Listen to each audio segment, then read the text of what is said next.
اعوذ باللہ من الشیطان الرجیم بسم اللہ الرحمن الرحیم۔ السلام علیکم، میرے چینل طاہرہ انفو 2 میں خوش آمدید۔ امید کرتی ہوں کہ آپ سب خیریت سے ہوں گے۔ آج کی ہماری کہانی اردو شاعر علامہ محمد اقبال رحمۃ اللہ علیہ کے پیر و مرشد مولانا جلال الدین رومی کے علم و حکمت پر مبنی کہانی ہے، جو کسی حد تک ہماری اصلاح میں مددگار اور معاون ثابت ہوگی۔ ایک مرتبہ اللہ تعالیٰ نے روحیں قبض کرنے والے فرشتے حضرت عزرائیل علیہ السلام سے دریافت کیا کہ اے عزرائیل، آج تک جن لوگوں کی روح تو نے قبض کی، ان میں سے کسی پر تجھے کبھی رحم آیا؟ حضرت عزرائیل علیہ السلام نے عرض کیا کہ اے پروردگار، تو خوب جانتا ہے کہ روح قبض کرتے وقت ہمیشہ میرا دل دکھتا ہے، لیکن تیرے حکم سے سرتابی کی مجال کہاں؟ خدا نے پوچھا، یہ بتا کہ تجھے کس پر سب سے زیادہ ترس آیا اور کس کی موت پر تیرا دل تڑپا؟ حضرت عزرائیل علیہ السلام نے عرض کیا، یا الہی، ایک موت ایسی ہے جو بھلائے نہیں بھولتی، اور وہ غم ایسا ہے جو تنہائی میں بھی میرے ساتھ رہتا ہے۔ ایک کشتی جو مرد و زن سے بری ہوئی سمندر میں سفر کر رہی تھی، تو نے حکم دیا کہ اس کشتی کو فنا کر دے۔ میں نے کشتی کو پاش پاش کر دیا۔ پھر تو نے فرمایا کہ سب مرد و زن کی روحیں قبض کر، لیکن ایک عورت اور اس کے نوزائیدہ بچے کو چھوڑ دے۔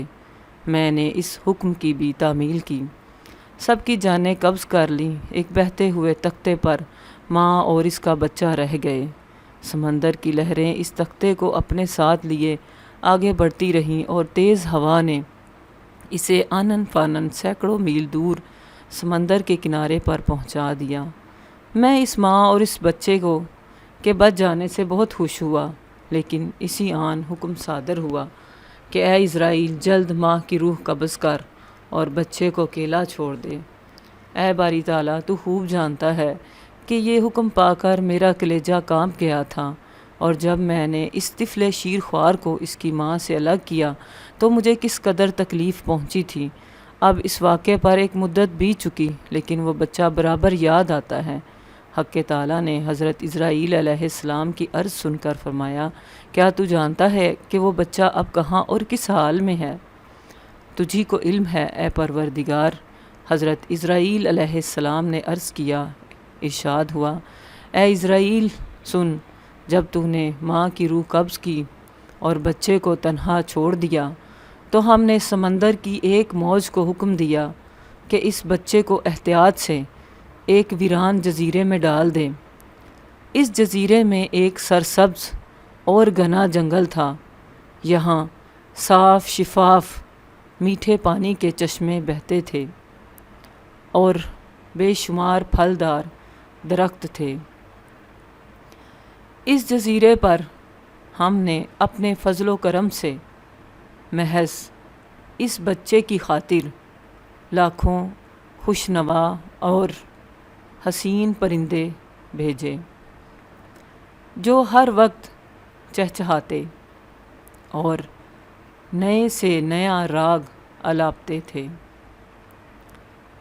ہم نے چنبیلی کے پھولوں اور پتوں کو حکم دیا کہ اس بچے کا بستر تیار کرو تاکہ وہ اس پر آرام کی نیند سوئے۔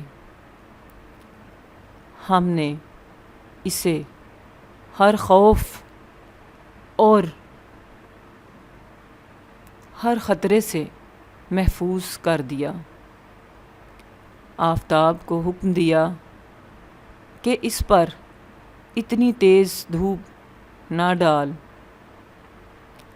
ہوا کو فرمان دیا کہ اس پر آہستہ آہستہ چل، بادلوں کو حکم دیا کہ اس پر مینہ نہ برسانا، بجلی کو ہدایت کی کہ خبردار اسے اپنی تیزی دکھا کر مت ڈرا۔ انہی دنوں جنگل میں بھیڑیے کی مادہ نے بچے دیے تھے۔ ہم نے اسے حکم دیا کہ اپنے بچوں کے ساتھ آدمی کے بچے کو بھی دودھ پلا، اس کی دیکھ بھال کر اور اسے کوئی گزند نہ پہنچنے دے۔ اے اسرائیل، اس نے بھی ہمارے حکم کی تعمیل کی، یہاں تک کہ وہ تنہا اور بے یار و مددگار بچہ پرورش پا کر خوب صحت مند اور بہادر ہو گیا۔ ہم نے اس کے پاؤں میں کبھی کانٹا بھی نہ چبھنے دیا۔ دنیا جہان کی نعمتیں اسے عطا کیں اور وہ ان کا شکر بھی ادا کرتا تھا۔ اور اب اے ملک الموت، تو جانتا ہے وہ بچہ کہاں ہے اور کیا کر رہا ہے۔ تجھی کو علم ہے اے پروردگار۔ حضرت اسرائیل علیہ السلام نے سجدہ کرتے ہوئے کہا۔